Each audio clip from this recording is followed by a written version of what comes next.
La Regione Veneto ha stanziato 6 miliardi per migliorare e rilanciare l'immagine del Veneto nel mondo. Un'immagine che andava perdendo il suo fascino più o meno discreto, a giudicare dal calo del flusso turistico negli anni 83-85.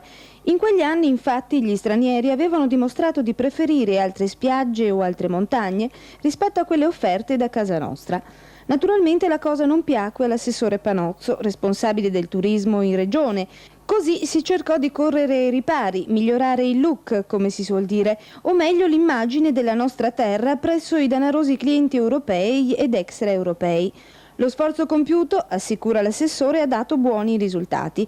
Infatti i turisti sono tornati a frotte nel paese del sole e dell'aria pulita, almeno nei Deplians. Ma non basta.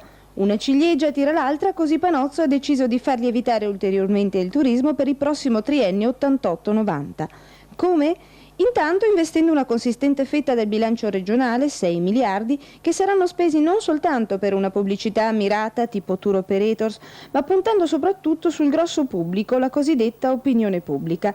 Per raggiungere queste masse la Regione propone una serie di giornate venete per presentare in grandi centri urbani all'estero ciò che di meglio offre il nostro mercato da un punto di vista commerciale e ambientale, culturale, folcloristico e gastronomico.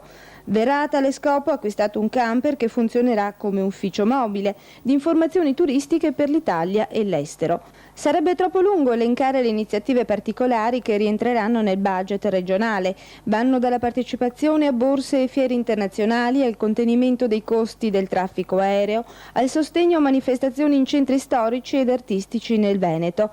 I 6 miliardi non serviranno soltanto, a quanto pare, per sedurre i turisti esteri, ma anche per il turismo interno, dato che sono in calo le presenze italiane nella nostra regione, che tutto sommato rimane tra le più suggestive.